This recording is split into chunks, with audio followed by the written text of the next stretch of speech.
Baobab Mihira, or Baobab for short, is Miary's trademark pole dancing stance. In this debut episode of No Hesitation, we will take a look at the best options as the defender when threatened with Baobab from her most common entries. By the end of this video, you should understand your most viable options and the risk and reward associated with each of them.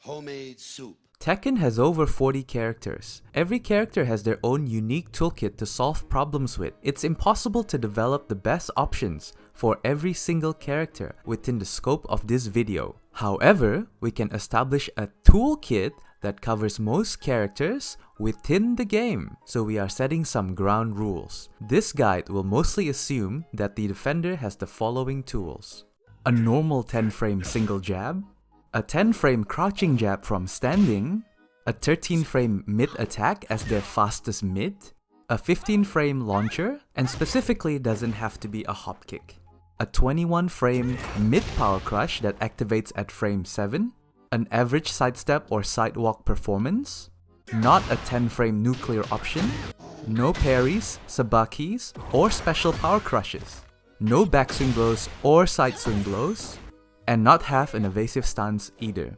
If there is a particularly good option that breaks one of these rules, I will make an exception and mention that as well. The goal here is to provide you with the best options available to most characters. I strongly recommend that you fill in the holes with your own character's special toolkit after the video. In No Hesitation, we have a 3-step format. First, we will talk about all the options possible, how dangerous they are for you to get hit by, and how risky they are to use for the attacker. This prioritizes which options you should look out against the most. Step 2, I will show you all of the stance entries and how the frame advantage may be different in each case, because you don't really defend the same way every time. Third, we will actually jump straight to the good options that I recommend. We will not be looking at every single move, how to beat every single one in every single way. That's just not useful. Baobab is a very simple stance with quite streamlined options. While on the pole, Miary is not able to block at all, so she is encouraged to commit to an action, whether that's an attack or a cancel, as that would be the best for her safety as well. Baobab also has no special properties in heat or any new moves either. Baobab has essentially 6 options. First, we have Baobab's one jab. This is the fastest move and is a high attack. This move is +4 on block to reset the block situation and +9 on hit and does a little bit of damage. But the pushback on hit is so massive that she essentially has no options to hit you except with Baobab 2, which is not very good, and you will soon learn why. So this move is not scary on block or on hit. Then we have the natural high mid combo extension, Baobab 1-4. This deals 37 damage into very advantageous Okizeme frames for Miary. This is decent damage, but probably not going to end the round for you. This move is also -5 on block, which stops her momentum moderately, but not completely. Quick note, at the wall, this move does become a lot better because it wall splats and thus the reward is much higher. In my personal opinion, there appears to be more advantage in finishing the string than just doing the first jab by itself. So from Miary's point of view, finishing the string will probably make sense more often than not. It also has a strong use case as it is the fastest move from stance anyway. Third, we have Baobab 2, considerably the slowest move from pole. This move is a mid-launcher and can certainly be catastrophic when you take one. However, it is also launch punishable by every character on block. This means this move does have a use case, but should be used sparingly by Miary. Next, we have Baobab 3, which is a 19 frames startup attack. Remember this number for later. I think this is the best move from pole. It automatically does 2 homing hits and it does 40 damage into heat engager and can turn into a launcher with heat dash. In both cases, it could alter the outcome of a round completely when you take this move. This move will also cause a wall splat when at the wall, and they can do this with relatively high safetiness, as this move is -9 but with decent pushback, so Miary still has options against immediate retaliations. Special note, while you may not see the following technique often, due to the 2-hit nature of the move, a skilled Miary player can choose to use the heat dash if they confirm the first move hits and not spend the heat when it is blocked. If a player can do this, then this move becomes a lot more effective. Due to these reasons, this move should see a lot of play.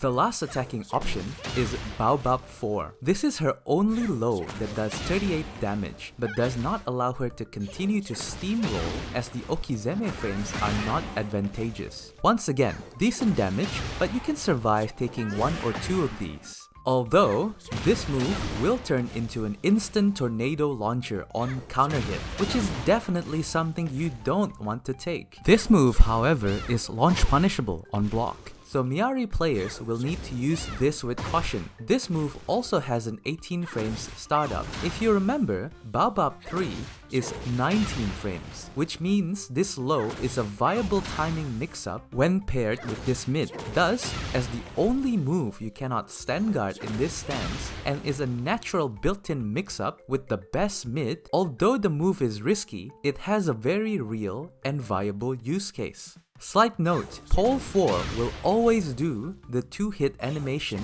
on hit and on block. It's also jailing, so you cannot accidentally press into the second hit. On whiff, it will only do 1 hit, so you should probably go to try and punish that instead of waiting for the second hit. The final option, or options, are all of the different arrays of cancels she can do. She can cancel back to standing, the Merengue, or back to Baobab again. Since Baobab doesn't allow Miary to block and it has a low moveset list, Miary has a limited amount of ways to control her risk and reward while on the pole. For these reasons, cancellation has a strong use case from Miary, especially to Merengue. I am not able to explain every possible branching scenario and options for every cancellation within the scope of this video, so I've kept this section as brief but informative as I can. Finally, Miary can slightly delay her options from Baobab. However, she can't be indecisive for too long as the stance forces her back to standing after a short time. Delaying does have real use cases, as we will see later.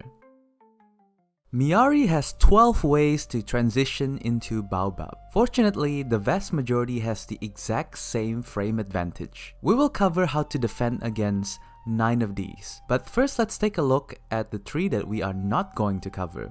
They are Manual Baobab, Merengue Baobab, and Wall Jump Baobab. We are not covering these because these are neutral game transitions and can be executed in an infinite number of ways, so I can't really replicate a standard defensive procedure. 8 of the 9 we are covering are all the same situations. Miary will always be +6 on block or on hit in Baobab. These are 4-4 on hit, down forward 1-4 on hit, down back 2-4 on hit, up 4 on hit, while running 3 on block, Merengue 1-4 on hit, Merengue 1+2 on block, heat smash on block. The last one we are going to cover very briefly is the pole jab, which is +4 on block to reset the situation. Again, if this move hits, Miary is +9, but she only has one direct option that can hit you, so I won't cover it more than that.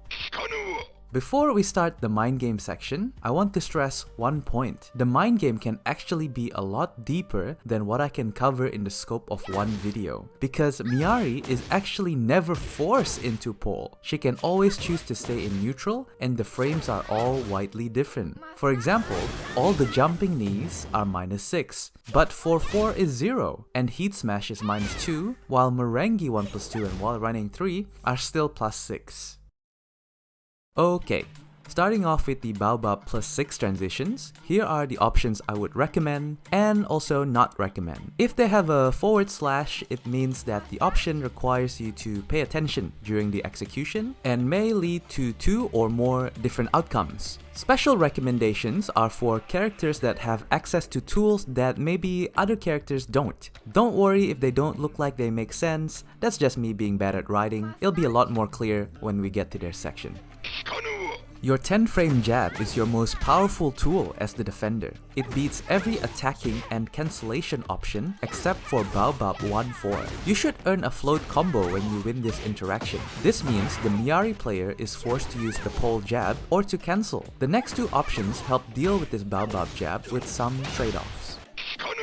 The first is quickly ducking into your standing jab. If you do this fast enough, you will go under the first hit of Baobab 1 and float her in between the second hit. You will still float her if she only does the one jab by itself. Now what's important for this technique is that you jab only when she does her pole 1. If that jab does not come out, you stand up and block. This way, you still block all of the mids. Of course you will still get hit by the low here, but you won't get counter hit. I recommend this option a lot.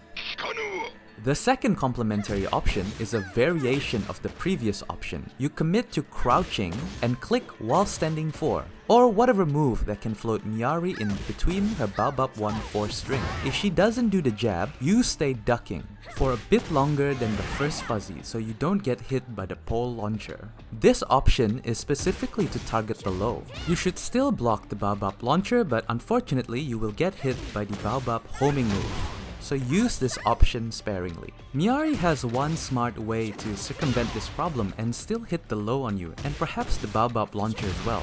She can just delay the low. But instead of you committing to the duck, I would prefer that you do other options in this list to deny her from delaying attacks. Heat Burst is an example of an option that would float the pole jab, all of the mids, and every delay option. It also cuts off every single transition. This may feel redundant with some of the earlier fuzzy options shown, but the fuzzies are vulnerable to cancels and delays. This keeps the match honest. The trade-off is that the low will counter-hit launch you very severely.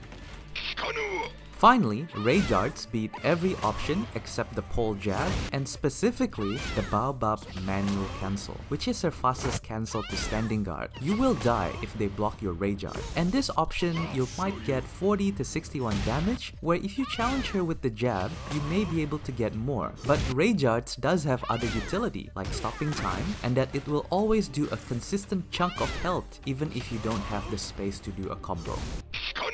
Some characters, mainly females, can step the one jab to the left. On the situation, you do a sidestep left block, which allows you to launch punish Bao 1-4, which none of the other options allow you to do. If you're sharp, you might even want to do another sidestep if the pole jab comes out to really make sure the second hit whiffs. I place great value in options that can launch punish safe options from the opponents, as it forces them to use riskier options. You will block both mids as well, and you will take the low. I'm not going to expand upon most of the negative recommendations list, because if you test them out in practice mode, it'll be quite obvious why they are not good very quickly, especially compared to the good options. I will just expand upon one of them, which is the Power Crush. It may be weird to recommend the Heat Burst but not the Power Crush, but it's really just because the Heat Burst will get a float combo from so many options, while most Power Crushes will just do some low aerial damage, so I don't think it's quite worth it. If you're still with me, we have one more Baobab transition to cover. The Baobab jab is the only +4 Baobab transition. All of the defense strategy above still applies, except for 3 exceptions. Number 1, the sidestep fuzzies previously outlined is now available to most other characters as well, and you can do this for sidestep left in addition to sidestep right as well. The other is that your 13-frame mid-check will beat and perhaps float all of the Baobab options except the pole jab string. This can effectively replace your one jab check. Finally, Ray Darts also beat the pole jab and therefore every attacking option. Please both like and subscribe if you enjoyed this video. There's a lot of these how to play against this stuns type videos on YouTube, but I try to really put a lot of effort and focus on what's efficient and explain to you why something is good or bad. Please provide some feedback in the comments or tell me directly in my Discord group. And in case I don't see ya, good afternoon, good evening, and good night.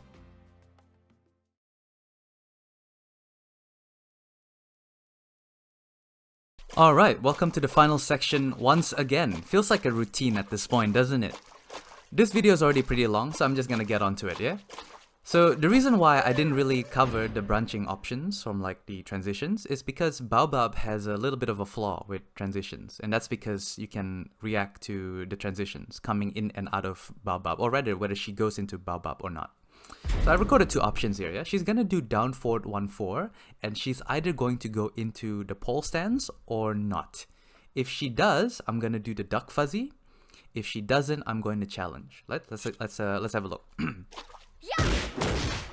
Yeah, got it.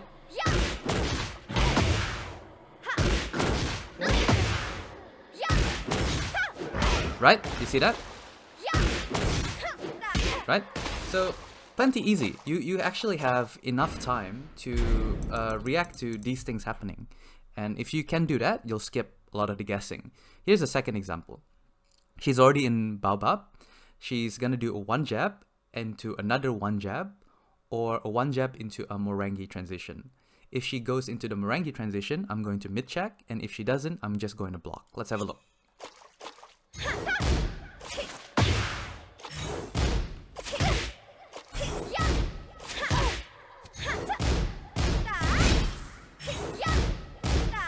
Yeah, pretty easy if you give it a shot and if you practice.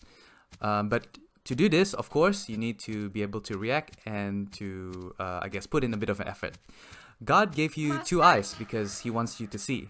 He didn't give you 3 because he knows you're not gonna use it anyway.